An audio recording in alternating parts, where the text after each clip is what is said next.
I don't know if you guys have been to a new place before, but as you know, I was in a new place in October.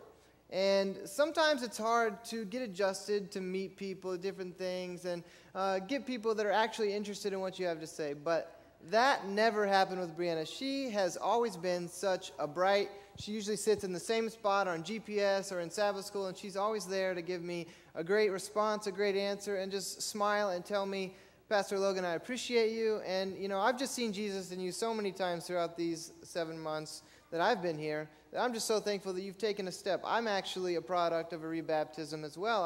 I felt that I needed to recommit my life to Christ, and it's just an amazing thing that you've really decided to take hold of that and really grow your life with God spiritually. So I'm just so thankful, and we have this Bible and baptismal certificate for you. Just now we need to vote her in. So if I have a motion, I've got a motion and a second. Everyone just wave at Brianna and say, welcome to the family. And I'm going to ask after the service that you stand by the left door and people can shake your hand and just welcome you with a handshake.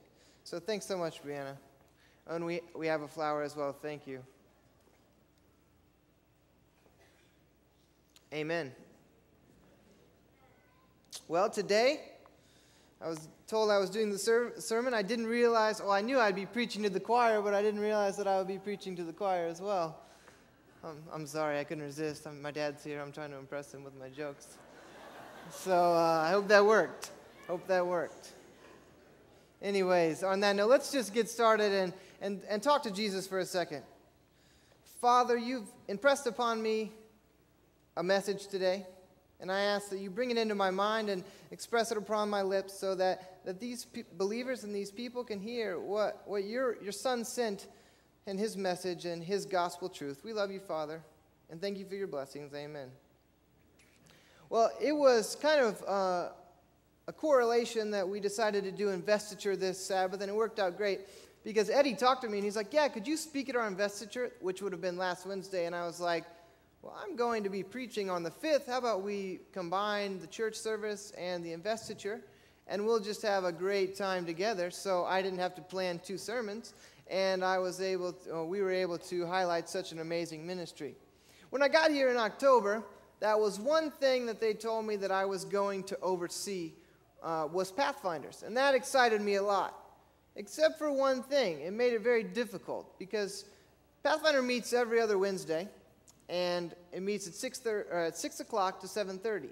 And if you know the church schedule, the GPS with the youth meets at 6:30. So my time with Pathfinders was short.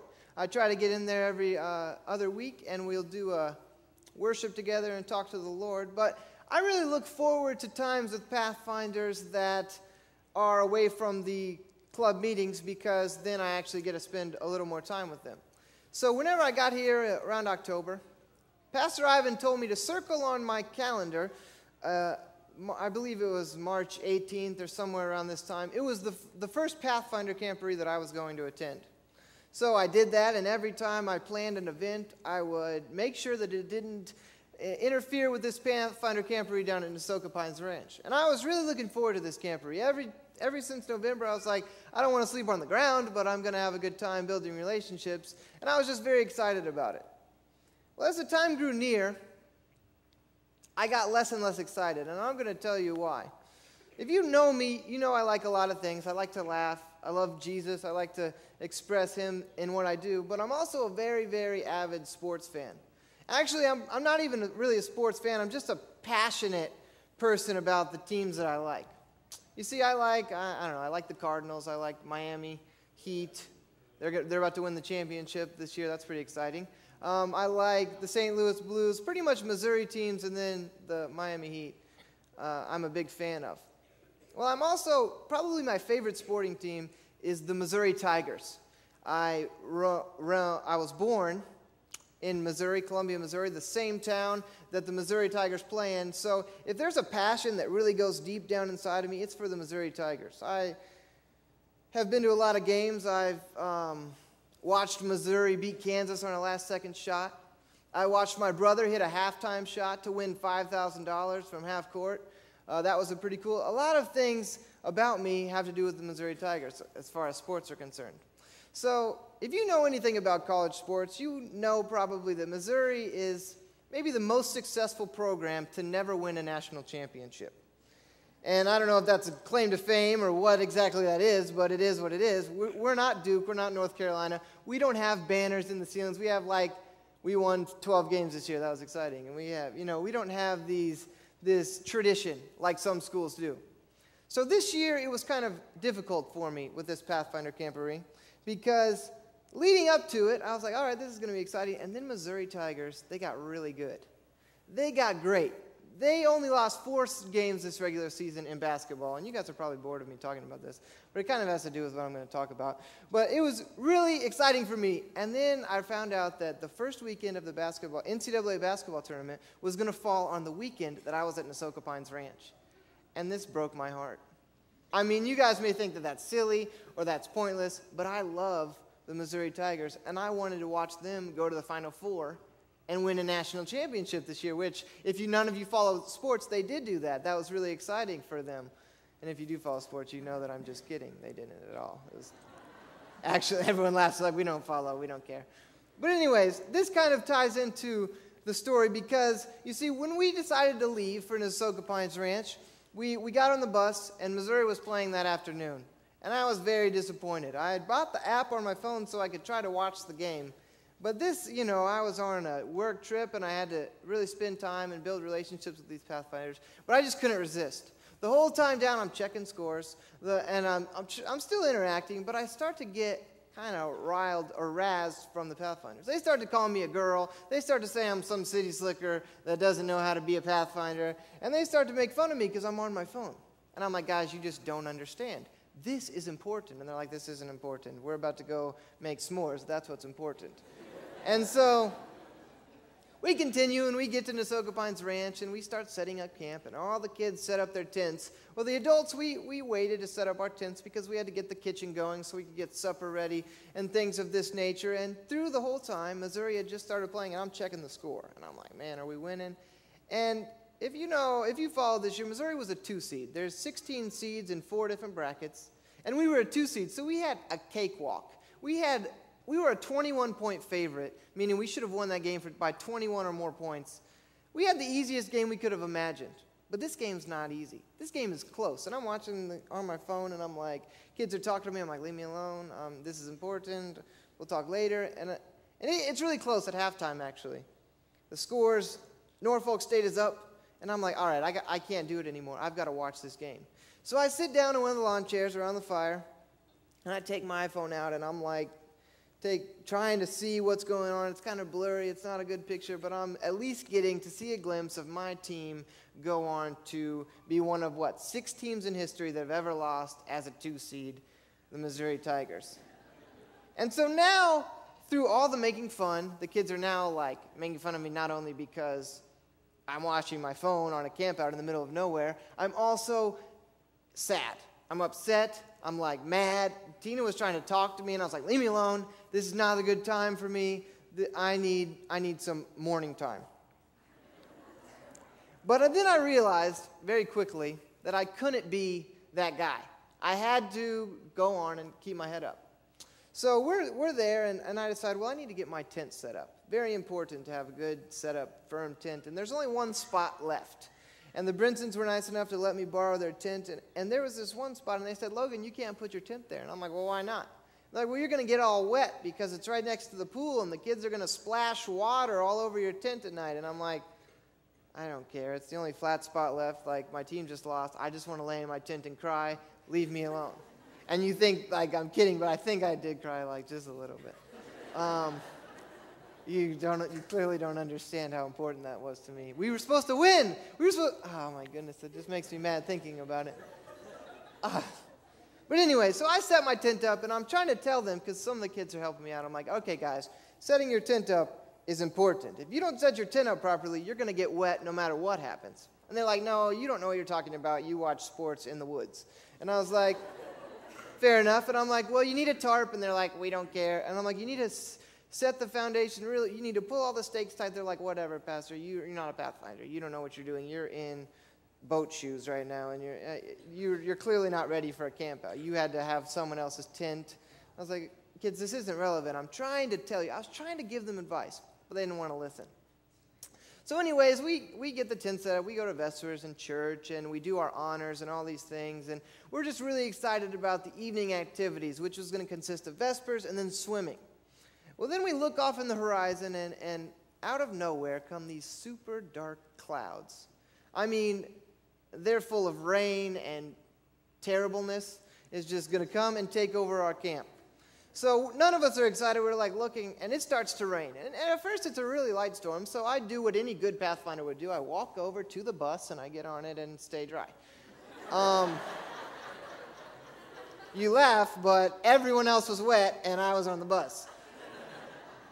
If we're talking about survival here, they made fun of me for that too. Can you believe it? They were like, "You're not a real Pathfinder, you're on the bus." And I'm like, "I'm a dry Pathfinder, and you're cold." So anyways, the wind starts to pick up and things, so I decided, well, maybe I'll be not a good Pathfinder, but a good youth pastor and go hold the kitchen down to make sure that everything doesn't blow away. The vegetable sticks had already gotten soggy, and those aren't any good, and all the food was getting ruined, but I decided to help out.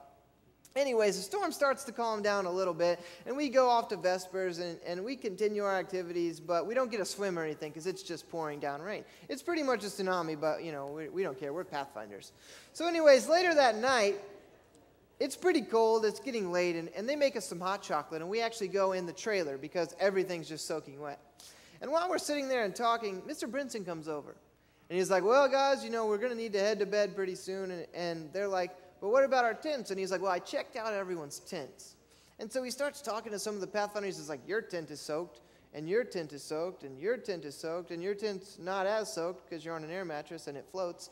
So you laugh, but that was all the girls. They were on air mattresses, and they're like, "We're dry because we're in the air." But I asked him, I was like, "Eddie, what about my tent?" He's like, "Your tent is perfectly dry, 100%. There's not any water in your tent." And I was like, "Really? I find that very interesting because I'm not a real Pathfinder." And I start to razz the kids about how my tent was oh so dry and their tent was oh so wet. Well, the rains came and the floods came, and I stayed dry. And this story kind of reminded me of a very popular song. My parents are actually here, and they brought my niece Layla. She's playing around, and I tried to get Layla. Can you wave to me? There she is, right back there. She's waving to Uncle Logan. I really tried to get her to come up and sing this with me, but she was like, "No, I'll sing it in my seat, but you can sing it up front." I'm not going to sing it, though. But here, we're going to play this sound clip for you, and we're going to listen to this song for a second. The wise man built his I like house this upon song. the rock. The wise man built his house upon the rock. The wise man built his house upon the rock, and the rains I was the came wise man. tumbling down. The rains came down and the floods came You guys know the up. actions? The rains came down and the floods came up. The rains came down and the floods came up, and the house on the rock stood firm. Now here's the Pathfinders. The foolish man built his house upon the sand. The foolish man built his house upon the sand. The foolish man built his house upon the sand, and the rains came tumbling down. You guys ready for the actions again? The rains came down I'm and not the gonna floods sing. came up. The rains came down and the floods You guys in the came balcony? up. The rains came down and the floods came up. What the and Pathfinders house tends on to the do. sand would stop. All right, that's good. You can stop it there. So build. The house on the sand went splat. Turn with me, if you would, to your Bibles in Matthew 7. We're going to go over what the adventurers read. I'm really thankful for them. That was a great job they did. Matthew 7, and we're going to start with verse 24. Turn with me there if you could. Matthew 7, verse 24. We will be reading until verse 27. And I'm going to be reading from the New Living Translation. It says here, "Anyone who listens to my teaching and follows it is wise, like a person who builds a house on solid rock. Though the rain comes in torrents and the floodwaters rise and the winds beat against that house, it won't collapse because it is built on bedrock. But anyone who hears my teaching and doesn't obey, it is foolish, like a person who builds a house on sand. When the rains and floods come and the winds beat against that house, it will collapse with a mighty crash. Let's take a moment and understand these words, so simply put in a child's song, how they relate to our lives as young people, younger people, adults. How can this play a part in our role with Jesus? You see, this is the end of the Sermon on the Mount. If you guys know that sermon, some people say that this took up to as much as 3 days for Jesus to preach. And it says in the beginning of this, anyone who listens to my teaching. Now, if you know Jesus well, you know the teachings of Christ. But I think it's important to understand his context here. So if you would, we're going to look at one more verse in Matthew 5 at the beginning of the Sermon on the Mount. We now looked at the end of the Sermon on the Mount, and now we're going to look at the beginning really quickly. Matthew chapter 5, verse 17. And I'm going to read probably until verse 20. Matthew 5, verse 17. Don't misunderstand why I have come. I did not come to abolish the law of Moses or the writings of the prophets. No, I came to abolish their purpose. I tell you the truth, until heaven and earth disappear, not even the smallest detail of God's law will disappear until its purpose is achieved. So if you ignore the least commandment and teach others to do the same, you will be called the least in the kingdom of heaven. But anyone who obeys God's law and teaches them will be called great in the kingdom of heaven. But I warn you, unless your righteousness is better than the righteousness of the teachers of religious law and the Pharisees, you will never enter the kingdom of heaven. He is stating not only why he is here, but us as followers of him should keep in mind when studying the word. Jesus states that the plan is not his, giving all glory to God, that we are not even a part of the plan unless we acknowledge him. I find very interesting the first verse in 17, don't misunderstand why I have come. You see, it's important to understand that Jesus was talking to believers here. He was talking to followers of the law. He said, I didn't come to abolish the law that you so follow, or the writings of the prophet. I came to accomplish their purpose. Understanding Jesus' ministry, you have to understand that his ministry was planned from the beginning. It was written about through hundreds and into thousands of years before Jesus came, that Jesus was not just a man. Jesus was the Son of God that was prophesied about. So he's talking to believers that were so built in moralism and moralistic theology. So he started off his sermon explaining, and now he is ending his sermon on this same idea. And in verse 24, we'll stay in Matthew 7 from now. It says, anyone who listens to my teachings and follows it is wise. I find this interesting because as a pastor, it would be hard for me to get up front and be like, hey guys, if you listen to what I say, you're wise. And if you don't, you're foolish. That kind of takes a lot. You must be really set in your ways of believe in what you're saying, really passionate about this. And Jesus is the Son of God, so clearly he's very passionate. I think there's a lot to be said about a wise person. Wise is so much more than intelligence, am I wrong? Intelligence is something you learn. But wisdom comes through how you take that knowledge, gained, and utilize it to gain experience and good judgment. You're much too smart to be making those types of decisions, my mother would tell me. Come on, Logan, you're too smart for that. Intelligence is simply meaningless. You often hear these phrases. It's because I didn't, as a young boy, have wisdom beyond my years. Wisdom is something you can't teach, but something that is easily gained. Wisdom is that moment you realize that all you need is this thing that you're being wise about. In this instant, Jesus is saying, when you realize that all you need is what I've taught you today. Being wise beyond your years. To be wise means you've thought for yourself. It means you've accepted the knowledge and are no longer debating that, but also living within the means of it. It is a great honor to be called wise. Now, Jesus continues in a metaphorical state. A wise person is one that builds their house on solid rock. Though the rain comes in torrents and the floodwaters rise and the winds beat against the house, it won't collapse because it is built on bedrock. But anyone who hears my teaching and doesn't obey it is foolish. like a person who builds a house on sand. When the rains and floods come and the winds beat against that house, it will collapse with a mighty crash. Well, you've lost me now, Jesus. You called me wise, and now you're comparing me to a structure, a building.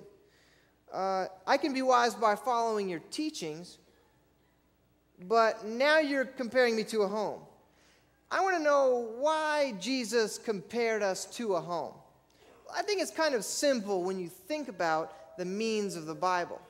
When you think about honoring your father and mother. When you think about the teachings that he tells us inside of a marriage, we should be very kind to our family members. You see, you've heard the saying many times, I'm sure, that home is where the heart is. Because at home, you live a different life than you live outside of your home. At home is where your problems come out. At home is where you cry. At home is where you're happy. At home is where you're sad. Maybe your home is broken. I look at this and I see two identical homes. But all in all, the houses look the same. I mean, they have the same windows and the same doors, the same color carpet. They're the same color on the outside. They have the same TV. They have the same computers inside, and probably the same people living within them. The only real difference between these two homes would be the foundations. The only part is different is the only part that you can't even see. Where does the foundation even matter, I ask? Seems to me that concrete is probably more expensive than sand, and all that matters is what the house looks like. Am I wrong? Won't everything be the same in reality? Won't the carpet lay the same and the doors open and close the same? The kitchen will cook the same meals. Perhaps that is the case, but Jesus, he wanted to focus on the core. As I was preparing for this sermon, I actually talked to my dad about this subject. And he didn't know what I was going to talk about. And I had a good point that I thought I was pulling together in my mind. I was like, I bet you the foundation is the most expensive part of building a home. And so I asked my dad, I was like, well, that's cool, because if it's the most expensive part, that means it's probably, you have to spend a lot of money on it to do it right and all these things. And I said, Dad, is the foundation the most important part? He said, and my dad's a carpenter. So he wanted a more detailed question. He wanted me to give him like numbers and all these things that go into building a foundation, because that's how his mind works. And he's like, well, to answer your question, no, the foundation isn't the most expensive, but it is the most important. And as I heard that from my dad, I thought of it because my father is now giving me wisdom beyond my years. I went in looking for a certain answer, and he came out and gave me the answer that I was always looking for. The foundation is not necessarily the most expensive thing that Christ can offer us, but it is by far the most important. So why is this foundation so important? Because of when the foundation comes into play, other things aren't as important. The outside exterior doesn't matter anymore. The foundation is something that not only lifts you up, but it holds you down. There's one thing that I know about all people, and you don't have to raise your hand because I know it's true, that for a short period of time, anyone can put on a smile. Anyone can put on a face. I remember as a boy, I hate to say this story, but I'm going to because it's funny. Me and my brother would be fighting often. We fought all the time. And I remember my mother would just be so upset with us. Like, why are you guys fighting? Can't you just get along? And then someone would call on the phone. And she would have been mad at us for, hi, how are you today? Oh, I'm doing really good. No, the boys are great. I'm choking my brother at this point. And she had the happiest, my mother was just so happy. And she's a very, very happy person anyway. So this was no problem for her. But I always laughed because, I would love to be on the nominating committee. I would love, I'm free every day this week, all day. Yeah, we can do that. We can do your taxes. That's fine. I would love to do it. My mom was just that person that could always put on a smile. And sometimes we were such brats. We were terribly big brats. Mainly my brother. He was, anyways. But she could always say, you know what, I'm going to put this behind me and I'm going to put on a smile. You have to understand that the home is where it all goes down. The home is where my brother and I fought. If we were in Walmart fighting, Mom was like, wait till you get home and see what your dad's going to do to you. Because you didn't want to spank your kid in public. You didn't want to do these things and disobey your mom in public. But you could do that behind the confines of your own walls. Your own home, that's where the nitty-gritty kind of happens. Am I right? But you have to understand, from a perspective of a home, that when you look at construction and the way houses are built, storms don't skip certain houses because they weren't built properly. My friend would always talk about mobile homes like RV or something. He's like, people take these trips across the country, but if a storm comes, that thing's going to be a BB in a tin can, and it's just going to fly away. And so he was always, leery of driving these mobile homes. And I found that interesting because they didn't have a foundation. The home endures a storm no matter what. And it doesn't matter if you're founded in something or you aren't, the storm is still going to come. So what's the difference really between rock and sand? You see, I've noticed that sand, you think of sand and you think of grains of sand on the beach maybe. But when you think of a rock, you think of something big and strong. You see, sand is many things. Sand is a substance. Sand can be washed away. Sand can turn to mud. Sand doesn't stand strong when you need it the most. And you see, a rock is a completely different thing. Rock, when you lay a foundation on a home, a rock is one solid substance. It's one solid thing that is always there and it's never going to leave you. That is what Jesus places in our lives. Jesus doesn't give us many things to cling to. He says, you cling to me and your life will be okay. But you see, oftentimes we don't set our foundation in the blood and love of Jesus Christ. We set our foundation in many other things, and I'm going to go over for a second some of the things that some of us may set our foundations in. Maybe you have a big no-no foundation. Maybe you have an alcohol problem, or cigarettes, or drugs, or pornography. Maybe you're addicted to women, or men, or money, or gambling, and we can see it.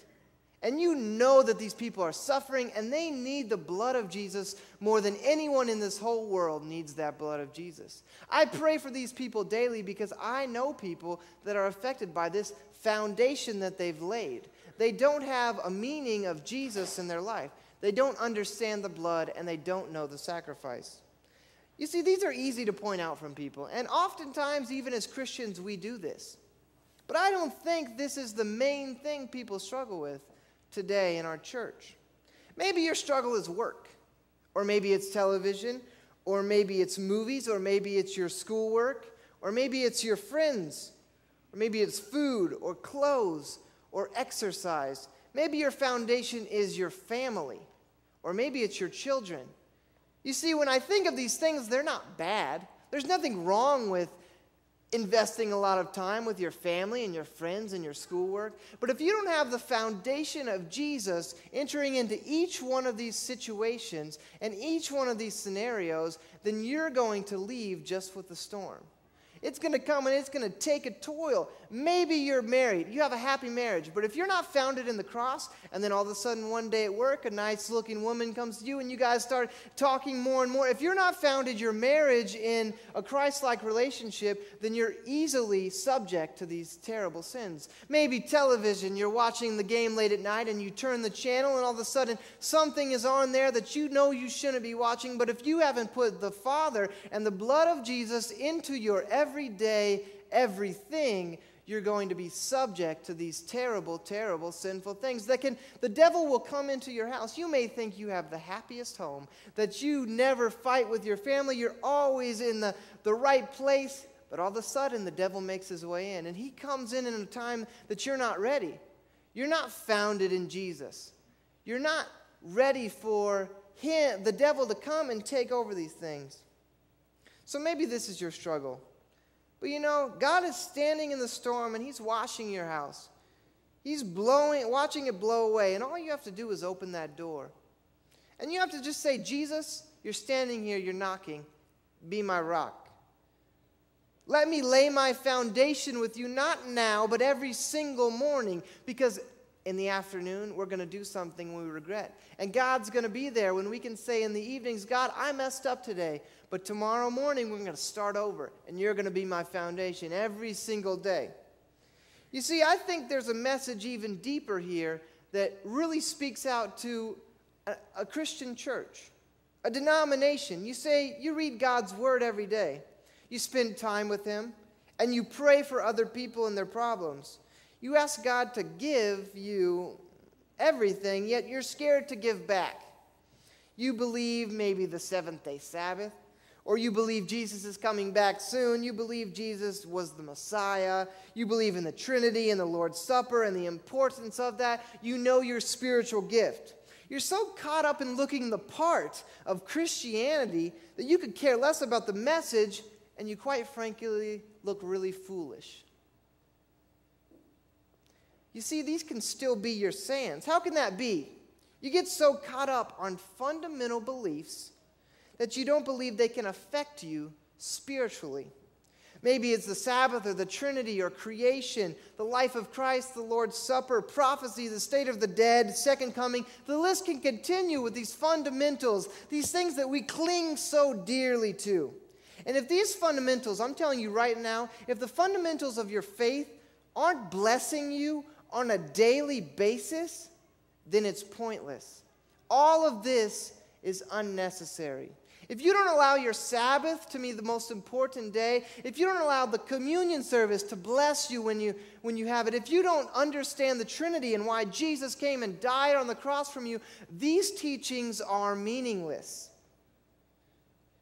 Jesus died for all of our sins, all of the problems that we have. I hear a lot of people say, if Jesus came tomorrow, I think I've done enough good things to go to heaven. But you see, that's not what it's all about. That's foolish talk. Because it's not about the good and the bad, it's about the blood. And that's the blood that Jesus shed on Calvary. That very Friday evening that he was hanging on that cross. And he died for not our sins yesterday, but not only our sins today, but the sins that we commit tomorrow and the next day. But it doesn't matter. If you're founded in the rock of Jesus Christ, you're founded in salvation. You're founded in the Spirit, and I guarantee that you'll spend eternity with him. Did you know that Paul was a pathfinder?